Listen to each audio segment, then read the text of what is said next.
Voilà, après avoir vu donc de quoi était constitué en termes d'ions et d'atomes la cellule vivante,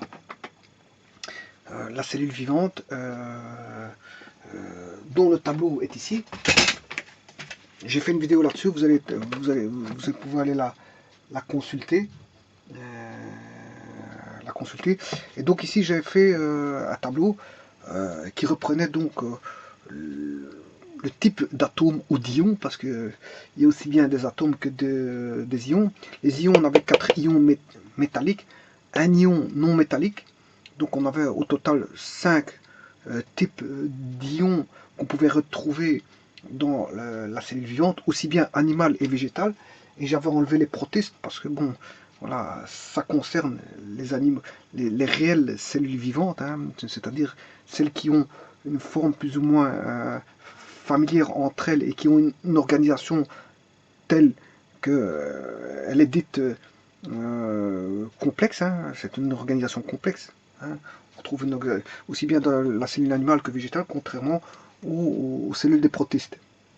Aux protistes. Voilà, parfois, si je prends le virus, il est même acellulaire ou sous-cellulaire. Voilà, donc en fait, on peut même pas parler de cellules à un moment donné. Voilà, déjà ils ne contiennent même pas de noyau, alors que bon, déjà les animaux et végétaux contiennent un noyau dans leurs cellules. Ouais, c'est une structure complexe avec un corps de Golgi, voilà, enfin l'appareil de Golgi, un cytoplasme, des mitochondries, tralali, tralala, voilà, il y a toute une architecture, je veux dire, propre à la cellule animale et végétale. Bon, elles sont presque familières, je ne dis pas qu'elles sont les mêmes, il y a des petites, je veux dire, variantes entre la cellule animale et végétale. Je verrai au moment opportun, je veux dire, la cellule animale et la cellule végétale et en faire une distinction. Donc j'enlève tout ce qui est protiste. Je rappelle que les protistes, ce sont tout ce qui est virus, bactéries, champignons, algues et comment on appelle ça, les algues, les champignons et les êtres, voilà. Ça peut être des êtres unicellulaires ou multicellulaires, hein, peu importe. Et alors là-dedans, je classifierai dans les protistes les protozoaires aussi. Voilà. Ici, quand je dis unicellulaire ou pluricellulaire, je parle des protistes. Hein. C'est les protistes qui peuvent être unicellulaires ou pluricellulaires. Donc ici, je ne fais que le tableau reprenant les atomes ou les ions de la cellule animale et végétale. Bon, elles n'ont pas les mêmes prépondérances au niveau du nombre d'atomes, mais ça, là n'est pas le problème. Mais ce qu'on peut en tirer de ce tableau, c'est que on trouve 6 atomes à l'état combiné, CHONSP. Je vous rappelle que c'est le carbone, l'hydrogène, l'oxygène, l'azote, le soufre et le phosphore. Ce sont les éléments de chimie organique. D'ailleurs, je vais le voir tout de suite maintenant. C'est la chimie du vivant. C'est la chimie du vivant. Vous allez voir pourquoi. Pourquoi distingue-t-on chimie minérale et chimie minérale de la chimie organique? Voilà. Donc on a 6 éléments de chimie organique, 5 éléments qui se trouvent à l'état ionique, dont 4 non-métaux, et un non-métal et 4 non-métaux. Les non-métaux, c'est ceux qui sont positifs, et le non-métal, c'est celui qui est négatif. On retrouve parmi ces métaux le sodium, le calcium, le chlore, enfin je m'excuse, le sodium, le calcium, le potassium, le magnésium, voilà, et parmi les non-métaux, il n'y en a qu'un seul, on retrouve le chlore. Donc ce qui fait au total 5 nombres d'atomes. Dans la cellule, on retrouve 5 types de nombres d'atomes de type ionique. Voilà, et 6 atomes de la chimie organique. Et à côté de ça, on retrouve des éléments, 6 autres éléments, tels que le fer, le cobalt, le cuivre, le zinc, l'iode, le bore, l'aluminium, le vanadium, le molybdène, le silicium, le l'éthane, le nickel, le chrome, le fluor, le sélénium, le molybdène, le fer, voilà. Voilà. Et il y en a 6 au total qu'on retrouve aussi bien dans la cellule animale que la cellule végétale. Et généralement, bon, ça, les oligo-éléments apportent, je veux dire, les oligo-éléments qui sont, voilà, justement, ce que la cellule a besoin. Ce sont des micronutriments que la cellule a besoin, notamment du zinc, du fer, du cobalt, du bore, voilà. Et certains oligo-éléments, bon, au niveau des nutriments, des micronutriments, sont, on va dire, peuvent créer une carence, d'autres pas. Certains peuvent créer une carence, d'autres pas. Et alors bon, ces oligo-éléments doivent être pris afin que la cellule soit, le corps humain soit dans une gamme de normalité. Si on est au-dessus d'une certaine gamme de normalité, on a en surdosage, voire pour certains éléments, on peut être, comment on appelle ça, ça peut être devenir toxique, hein. Je pense à certaines choses qui peuvent avoir une certaine toxicité si on en prend de trop. Et alors, bon, si certains éléments, quand on est, quand on est en dessous de la normalité, on a une carence. Mais tous les éléments ne provoquent pas une carence. Tous les oligo-éléments, j'ai fait un tableau dans la vidéo précédente pour montrer que certains peuvent provoquer une carence et d'autres non carence, mais non prouvé. C'est pas encore prouvé qu'on n'a pas de carence. C'est pas prouvé. Donc, ces éléments qui sont à l'état de trace, vous allez le voir tout de suite dans le tableau que je vais faire maintenant, dans la cellule, on retrouve ces éléments, tous ces éléments-là, à l'état de trace. Ce qui fait qu'au total, j'ai 27 éléments. On peut répertorier 27 éléments dans la cellule vivante, aussi bien animale que végétale. Mais cette fois-ci, je vais prendre la cellule animale, et une cellule animale spécifique, parce que l'être humain est un animal, je vais prendre la cellule de l'être humain. Cette fois-ci, je vais catégoriser en prenant la cellule de l'être humain. Et refaire un nouveau tableau. Alors, si je prends la cellule de l'être humain, voilà, et je vais le mettre, je vais bien sûr, j'ai dessiné un petit bonhomme. Vous pouvez constater que j'ai dessiné un petit bonhomme ici. Ben, je vais comparer l'être humain, bon, qui possède, composé de cellules vivantes, hein, lui, l'être humain est composé de cellules vivantes. Je vais le comparer à la croûte terrestre. Je vais le comparer à la croûte terrestre. Voilà. C'est-à-dire à l'écorce terrestre. Quand je dis croûte terrestre, c'est aussi bien la dénomination croûte ou écorce, c'est la même chose. Hein. Bon, voilà. Alors, je vais comparer les deux et regarder j'ai positionné ici dans une. Donc il y a ce qui va concerner l'être humain et ce qui va concerner la croûte terrestre. Alors dans ce tableau est subdivisé en deux sous-parties, où là où je remets les atomes présents dans la cellule vivante de l'être humain, donc fatalement vous allez retrouver les 27 éléments que l'on a ici, parce que ici c'était concernant les animaux et les végétaux, mais l'être humain est un animal spécifique. Voilà, donc en fait l'être humain aura 27 éléments. Bon. Si je fais un total, on retrouve ce 27 ici. Voilà, ici. Le 27 ici. Alors, pour la croûte terrestre, on retrouve 90 éléments. Ici. 90 éléments qu'on retrouve dans la croûte terrestre. Alors, je vous rappelle que la croûte terrestre, qu'est-ce que c'est? La croûte terrestre, ben, on a un noyau principal. Hein, on a un noyau principal. On a un noyau secondaire. Hein, voilà, si vous voulez, il y a le noyau principal, un noyau secondaire, qui est le noyau interne, communément appelé le manteau interne. On a le manteau, une couche qui est le manteau inférieur, et puis on a une couche qui est le manteau supérieur. Donc il y a que deux noix à connaître, hein, le noyau, puisqu'il y a le noyau primaire, le noyau secondaire, ou si vous voulez le noyau tout court et le noyau interne. Voilà, et ensuite il y a deux manteaux. Le premier manteau qui est le manteau inférieur et le second manteau qui est le manteau supérieur. Et enfin, on finit par arriver à l'écorce terrestre, ou l'écorce terrestre, voilà, qui est ici, l'écorce terrestre. Voilà. Alors, l'écorce terrestre, bon, ce qui est communément appelé la croûte terrestre, il existe deux types de croûte terrestre. La croûte, il y a la croûte continentale et la croûte océanique. Hein. Bon, il y a celle continentale et océanique. Et que entre... voilà. Alors, la lithosphère, la lithosphère, si vous voulez, c'est une partie du manteau. Elle va d'une partie du manteau supérieur à, on va dire, l'écorce terrestre. Voilà, on a la lithosphère entre une partie du manteau supérieur et l'écorce terrestre. La lithosphère, on retrouve beaucoup de, si vous voulez, de silicates.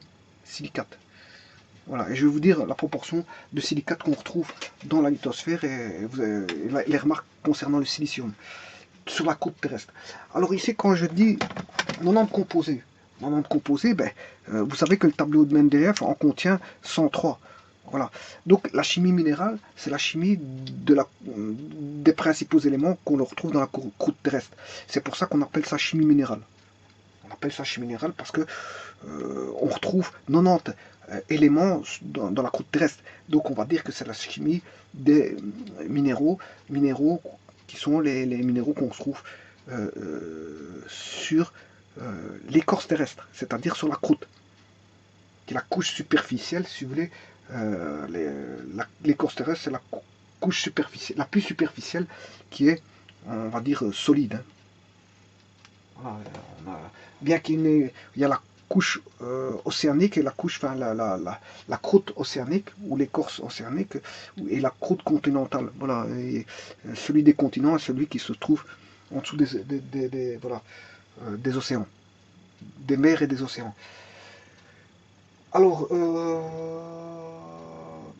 je disais ici qu'on a 90 composés, donc c'est pour ça qu'on parle en termes de chimie minérale. On a attribué la chimie minérale à la chimie de la croûte terrestre parce qu'il est composé de 90 éléments. 90 éléments. Alors ici, voyons voir. Donc ici, on a, qu'est-ce qu'on a en oui, ici, comment on appelle ça les chiffres sont exprimés, si vous voulez, ici dans ce tableau, en pourcentage du nombre total d'atomes.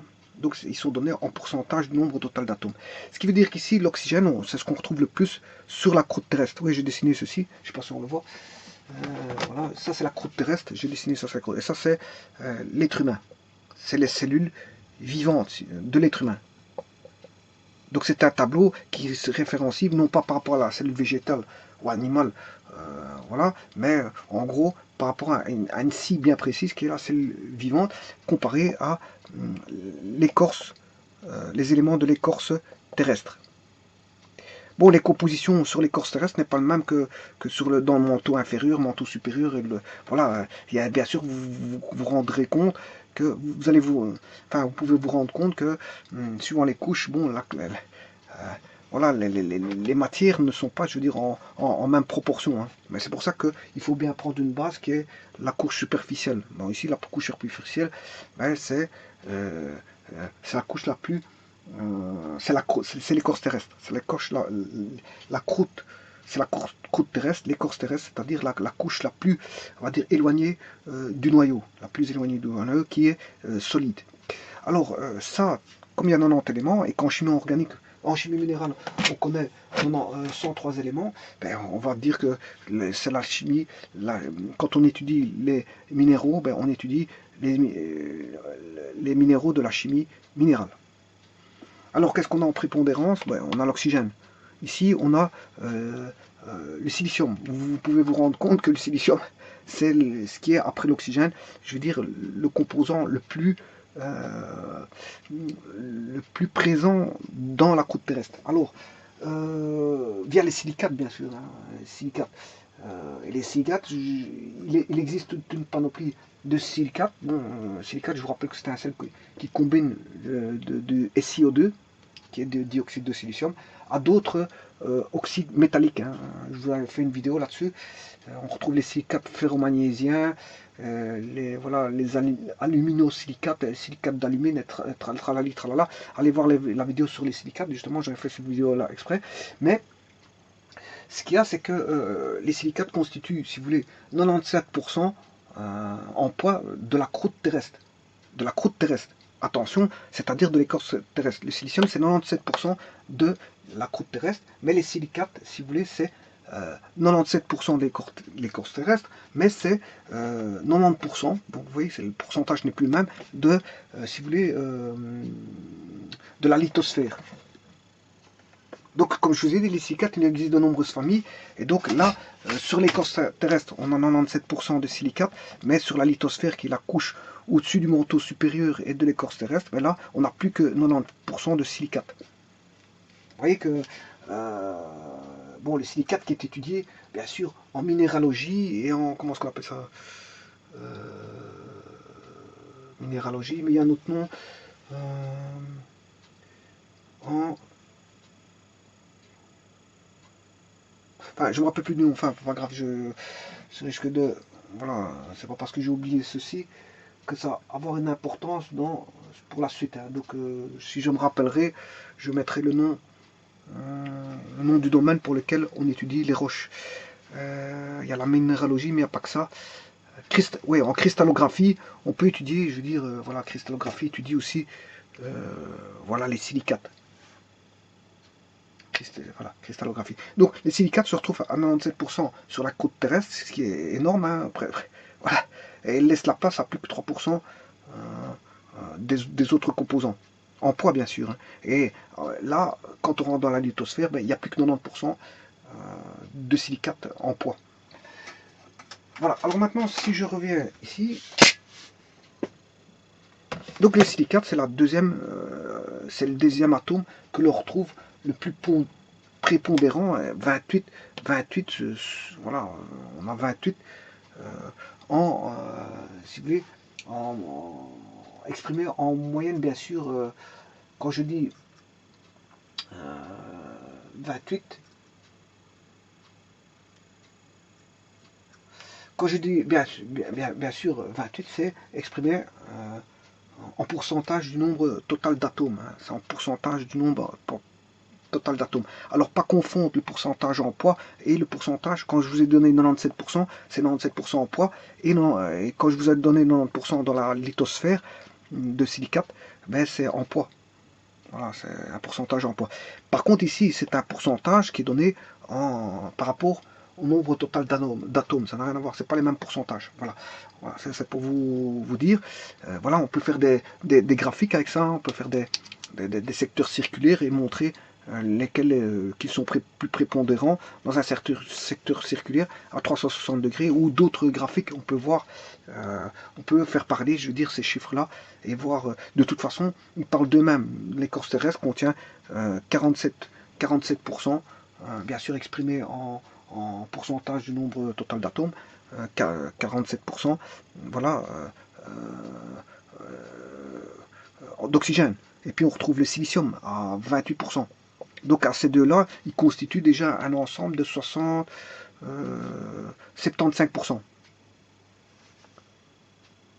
75%. Rien qu'avec ces deux-là, ben, on a déjà 75%, 75% du nombre total d'atomes. Voilà, 75%. Ensuite vient l'aluminium, le fer, le calcium.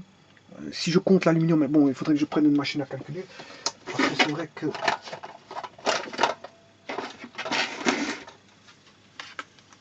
si je prends l'aluminium et le fer, juste après le silicium, c'est l'aluminium, qu'on retrouve voilà, par exemple, dans les silicates, on les retrouve aussi, l'aluminium, hein. Dans les aluminosilicates, par exemple, on a de l'aluminium, par exemple, hein, c'est un exemple, hein. Je vais prendre donc le silicium, il fait 28%, l'oxygène 47%, l'aluminium 7,8%, 7,9, bon c'est pas un dixième, voilà, je vais recommencer, 47 plus 28 plus 7,9, et je comptais jusqu'au fer. Le fer, c'est 4,5%. Voilà. On est à presque 90% du total. Presque. Bon, si je rajoute le calcium, ben, on y est. On y est à 90%.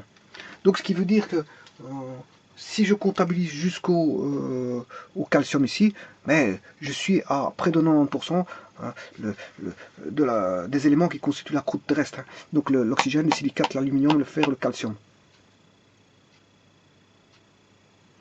Alors maintenant, si je rajoute le sodium, le calcium et le magnésium, ce qui fait 2, 4, 6, 6, 7, 7, j'arrive à 97,2. Si je vais jusque là, c'est 97,2%. 2, 4, 6. Là, je suis déjà près de 90%. Je rajoute 6%, 7%, 7,2%, 97. On est presque à 100% ici. On est presque à 100%, il reste 3%. Ça veut dire que si je prends l'oxygène, le silicium, l'aluminium, le fer, le calcium, le sodium, le potassium et le magnésium, quand vous buvez de l'eau, vous avez du calcium, du sodium, du potassium et du magnésium. Voilà. Tous ces éléments-là, vous les retrouvez dans l'eau que vous buvez parce que c'est de l'eau minérale qui provient des roches. Voilà, on retrouve ça dans les roches. Donc, si dans les roches il y a déjà du calcium, du sodium, du potassium, du magnésium, fatalement, quand l'eau va passer par ces roches-là, elle va prendre ces oligo-éléments-là, voilà, et vous allez boire voilà, des oligo-éléments qui contiendront du calcium, du sodium, potassium, magnésium. Alors, vous voyez qu'on a déjà 97%, tout ceci constitue 97%. Et le restant, qu'est-ce que c'est? Ben, à 0,46, on a du titane, 0,22 de l'hydrogène, 0,19 du carbone. Ben, vous avez remarqué qu'il n'y a pas beaucoup de carbone. Hein. Je parle de la croûte terrestre, hein, je ne parle pas des sous-couches. Hein. Parce que si vous allez chercher dans les sous-couches, vous allez chercher du pétrole, fatalement, vous allez retrouver du carbone vous allez rechercher du pétrole et du gaz. Hein. Donc du gaz, et là, bon, c'est normal qu'on va retrouver une autre proportion sur la lithosphère que sur l'écorce terrestre. Hein, c'est normal. C'est normal. Bon, ici, ça parle d'écorce terrestre, c'est la couche la plus superficielle de la Terre. Voilà, ça c'est pour la couche, l'écorce. N'allez pas confondre l'écorce et la lithosphère et autres. Si on commence à descendre dans le noyau, on n'a pas la même composition, je vous le dis tout de suite. Voilà, alors, maintenant, voyons voir, ça c'est pour l'écorce terrestre. Voyons voir pour l'être humain, la cellule vivante. Ben, la cellule vivante, on remarque qu'on a en hydrogène 63, alors que j'avais presque rien, 0,22 ici. Vous voyez, dans la cellule vivante de l'être humain, ben, on retrouvera beaucoup plus d'hydrogène, bien sûr en pourcentage du nombre total d'atomes, bien sûr, 63%. On a 27 atomes ici. On a 27 alors que là il y en a 90. Hein. Ici, pour la cellule vivante, on retrouve 27 types d'atomes, alors que là, pour l'écorce terrestre, on en trouve déjà 90, l'écorce, pour l'écorce. Hein. Alors que le tableau de Mendeleïev, il en fait 103. Donc, à 13 éléments près, bah, on a tous les éléments du tableau de Mendeleïev. Voilà. Mais ici, vous comprendrez que comme c'est pas la même constitution, on ne parle pas de la même chimie. Là, on a les chimies provenant des minéraux de l'écorce terrestre, alors que là, on aura une chimie des êtres vivants. Puisque, regardez bien ici, l'hydrogène n'est pas en même constitution que l'hydrogène ici. Là, il est à 0,22 en pourcent, et là, il est à 63%. Là, il constitue presque rien, et bien là, il constitue presque... C'est la majorité. Majorité, c'est... voilà. C'est ça. Alors, le deuxième, c'est quoi? Ben, c'est O, 25,5%. C'est l'oxygène. Alors que là, il était prépondérant sur le corps terrestre. Là, il est presque prépondérant aussi.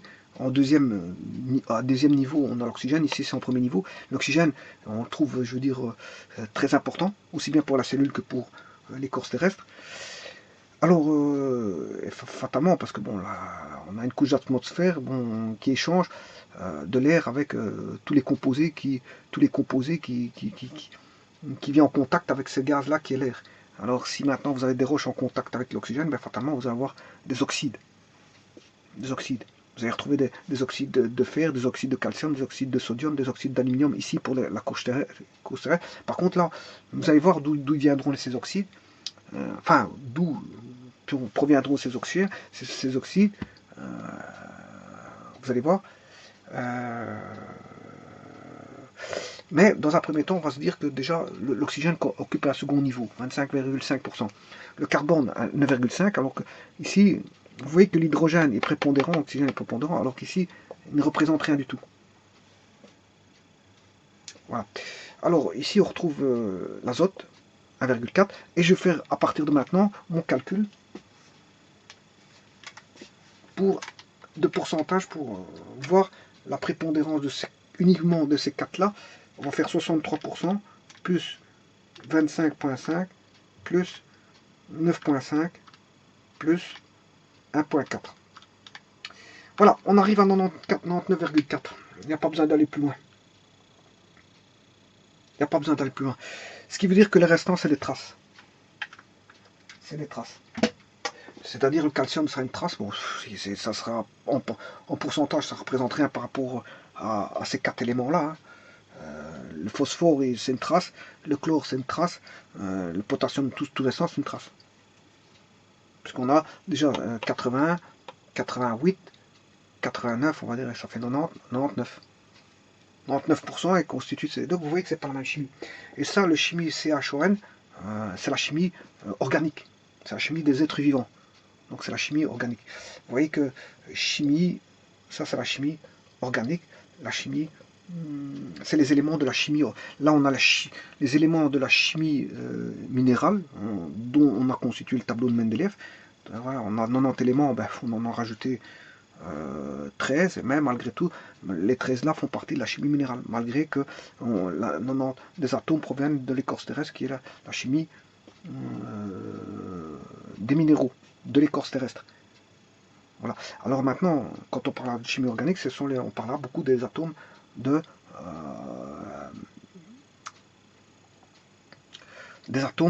comment on appelle ça,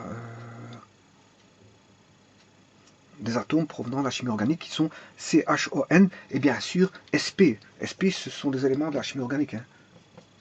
Le phosphore et le soufre sont aussi des éléments de la chimie organique. Maintenant, ici, comme vous voyez, l'hydrogène, là, il n'est pas prépondérant, là, il est prépondérant. Là, le carbone, il n'est pas prépondérant, là, le carbone est prépondérant. Bon, ici, l'azote, n'en parlons pas, je ne le vois même pas dans le tableau. Le calcium, ici, vaut 0,31.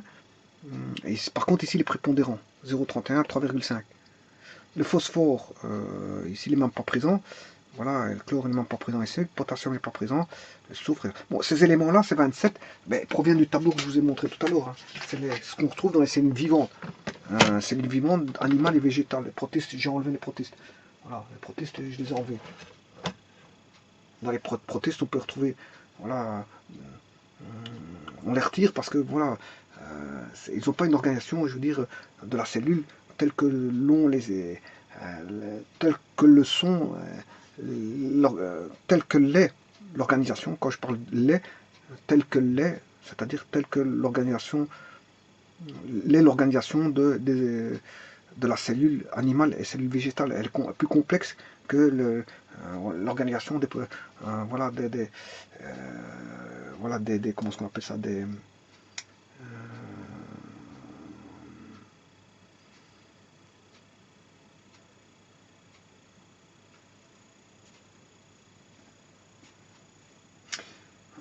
voilà. Les protistes ne possèdent pas de vrais tissus, on va dire ça comme ça. Les protistes ne possèdent pas de vrais tissus. Donc, fatalement, je les englobe pas. Et ça, c'est tous les atomes qu'on retrouve dans la cellule vivante, 27, il y en a 27. Mais ici, maintenant, j'ai fait une classification en prenant des animaux spécifiques qui sont les êtres vivants, les êtres humains. Voilà, les êtres humains. Et les êtres humains, là, ben, j'ai mis ici les cellules, les compositions des cellules de l'être humain, mais il y en a 27. Comme là, on a 27 atomes qui constituent la cellule vivante et donc les animaux, des animaux et des végétaux. Mais l'être humain est un animal spécial, donc lui aussi aura 27 atomes de présence. Ils sont là, HOCNS. Donc on retrouve bien CHONS, SP. On a 6 atomes à l'état combiné qui constituent les atomes de la chimie organique. Voilà, CHON SP, bien sûr on retrouve des ions qui est sodium, potassium, calcium, magnésium, chlore. Sodium, Là, on a le calcium, potassium, sodium, magnésium et le chlore. Voilà, et ça, c'est déjà les ioniques qui sont là.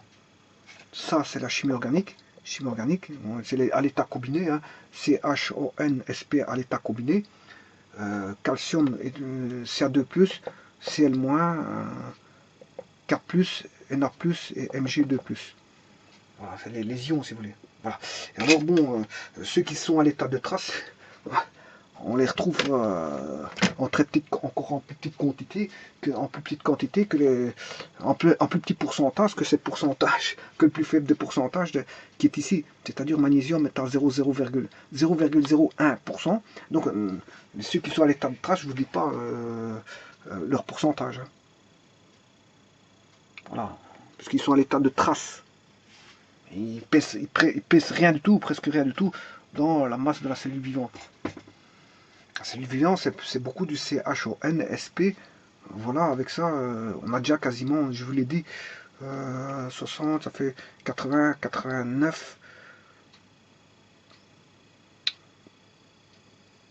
89, je ne sais plus combien j'avais dit tout à l'heure, je vais bien refaire le calcul, hein, ça fait 63, plus 25, plus 9, plus 1.4, plus 0,5, voilà, voilà, je vous avais dit presque 99%, hein. C'était en gros 99%, c'est CHONS. Ce sont les éléments de chimie organique qui sont aussi le phosphore et le soufre, mais eux ils sont moins prépondérants que ces quatre-là. Donc là, pourquoi chimie minérale, pourquoi chimie organique? Mais la raison est toute simple. On a décidé d'étudier les chimies des minéraux qui appartenaient à la chimie de l'écorce, terrestre, qu'on appelait la chimie minérale. Contrairement à ça, mais il y a la chimie, l'étude des molécules propres à la chimie organique. Alors maintenant, vous allez me dire pourquoi, qu'est-ce que c'est que ce CHON? Bon, eh bien tout simplement, pourquoi? Bon, tout d'abord ici, on sait bien que c'est le silicium qui est prépondérant. Donc si vous avez percé des roches, vous allez ramasser du silicium. Le sable, c'est du silicium.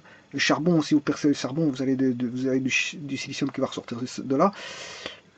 Dans le béton, on retrouve du silicium. Voilà. On retrouve du silicium dans beaucoup de composés. Si vous avez percé des roches, il y a de fortes chances que dans ces roches, il y a des silicium, d'où les maladies qu'on appelle la silicose. Après avoir avoir percé ou foré dans des matériaux qui avaient pendant des années, bien sûr. Hein, bon, voilà, il faut quelques années. Voilà, mais il y a des roches qui sont on va dire, plus dangereuses au niveau silicium que d'autres. Voilà. Il y a des roches, voilà, on pense au charbon, mais il y a des autres roches qui sont plus dangereuses que le charbon. Voilà, au niveau silicium. Où en quelques années, on peut attraper vite une silicose au travers de certaines roches bien précises. Voilà, et alors le percement de tunnels, etc. Bon, c'est bien, mais il faut des protections adéquates. Hein, protection adéquate quand on perce avec des tunnels ou voilà. Quand on fait des travaux, on prend toujours un masque adapté, je veux dire, pour éviter de minimiser, je veux dire, l'impact des poussières dans ces poumons. Bon, alors maintenant, ce que je voulais dire, c'est que, qu'est-ce que c'est? Bon, ici, on sait bien que c'est le silicium qui est en prépondérance, après l'oxygène, bien sûr, après l'oxygène. Après l'oxygène, c'est le silicium. Maintenant, ici, mais qu'est-ce que c'est que ce CHOCN? Eh bien, tout simplement, qu'est-ce que c'est? En chimie organique, on va retrouver, ce sont les éléments des êtres vivants, c'est-à-dire qu'on va retrouver, quoi? Bien sûr, on va retrouver de l'eau. On va retrouver de l'eau, on va retrouver des composants comme ceci. Et ça, on peut avoir des sucres. Donc on peut avoir des sucres, voilà, et des graisses. Voilà. On peut avoir des sucres et des graisses. Voilà d'où vient ce CHO. Voilà. Maintenant, combiné à de l'azote, si je combine, ouais, l'azote il est où là? Oui, l'azote il est là, ça va.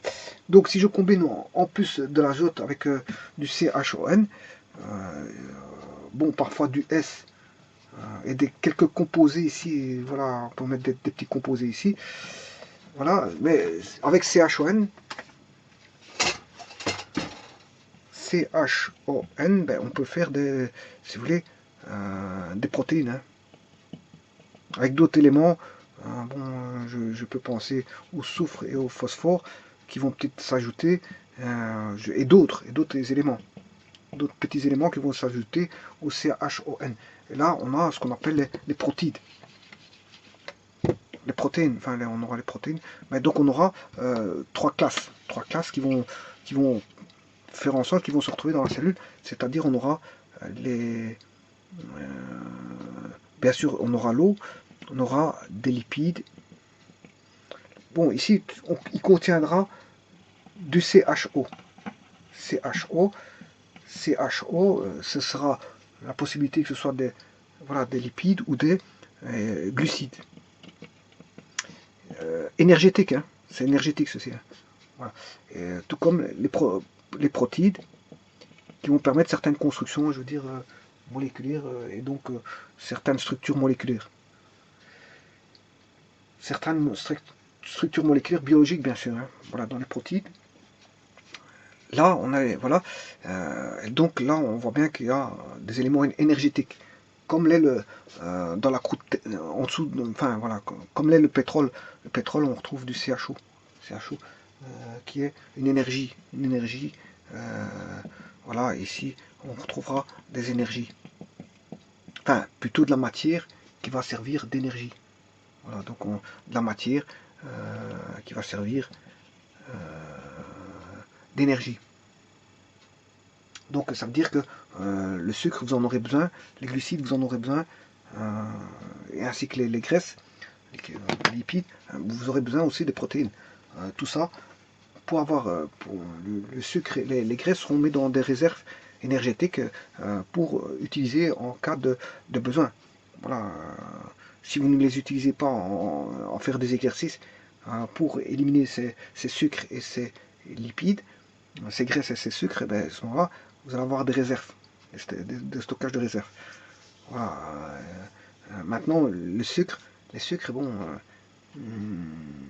il y a des sucres qui vont s'éliminer rapidement et d'autres pas. On aura des sucres lents et des sucres rapides. On aura différents types de sucres. Voilà.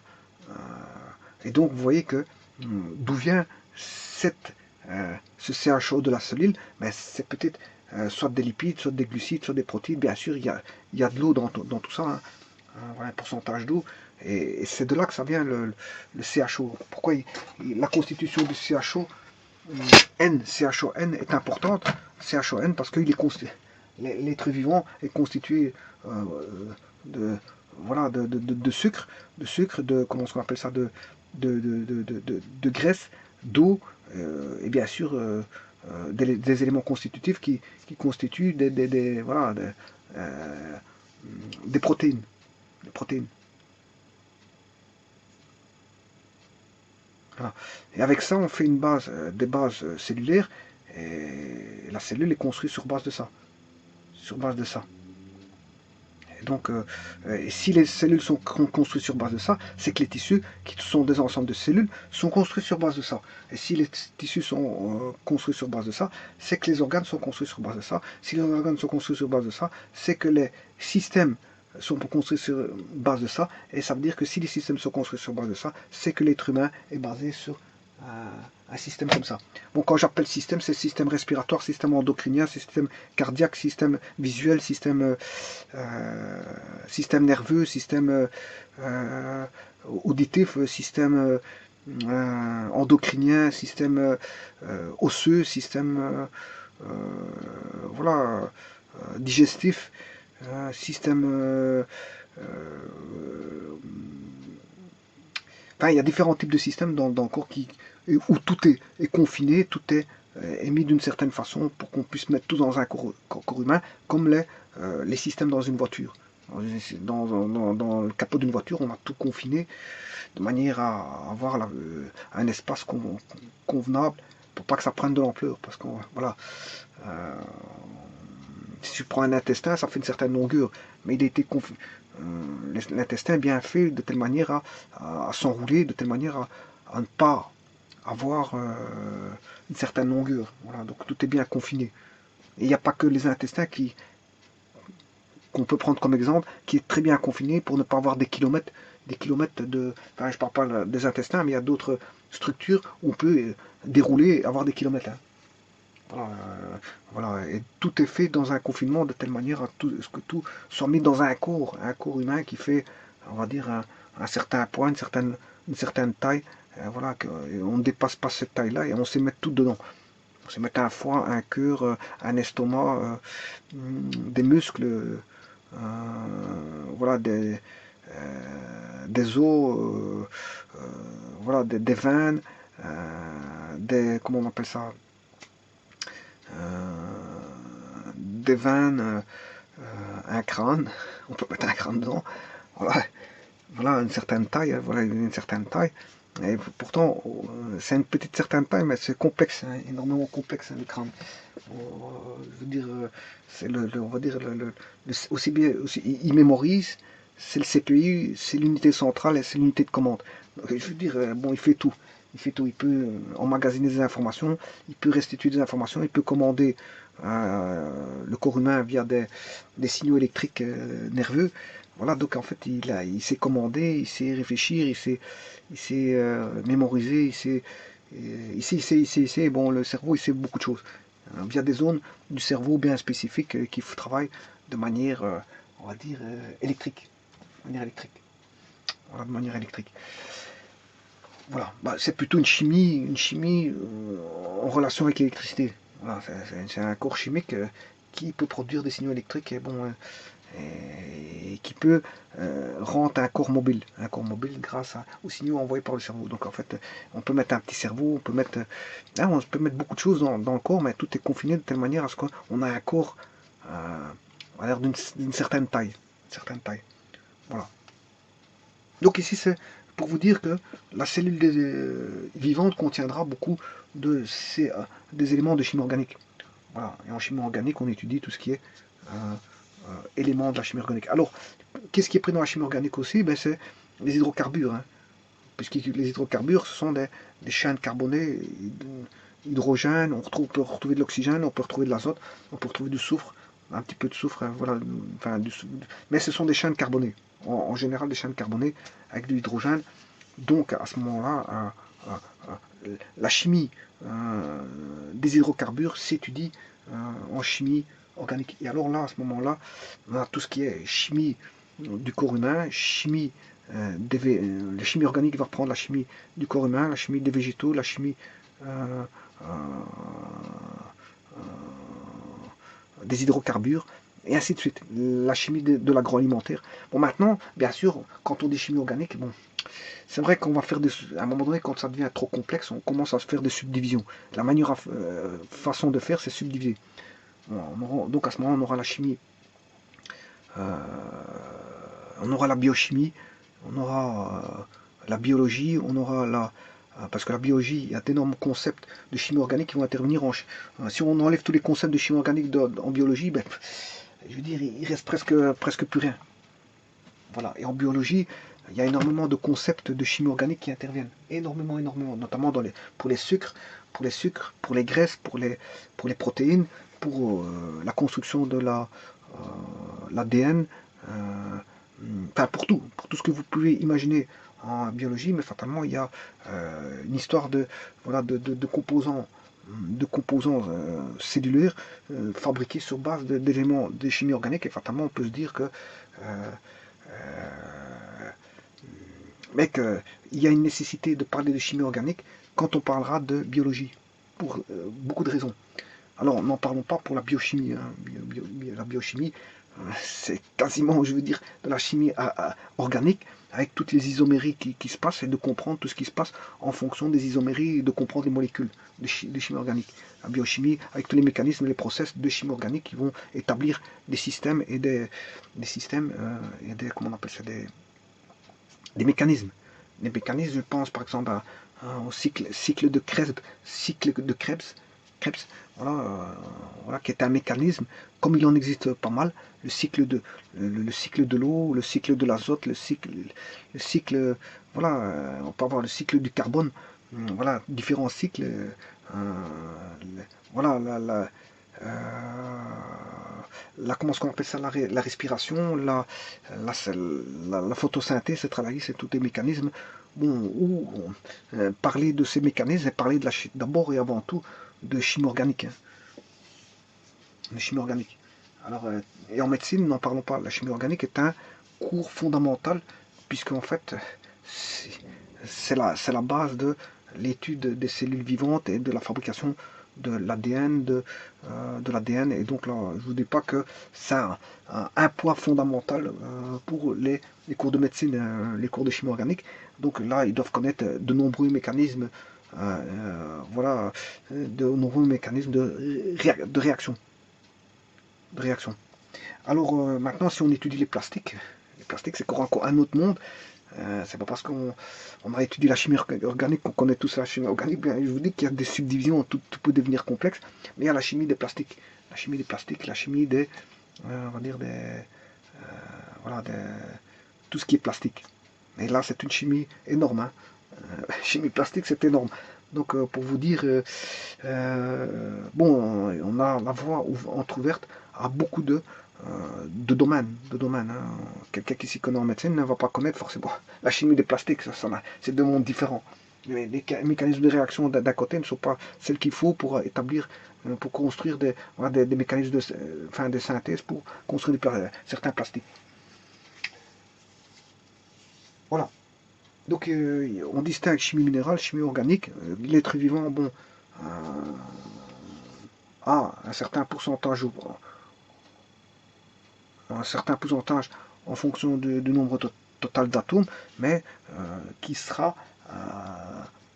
seront des éléments de chimie organique dans l'acide vivant. Voilà, je vous remercie.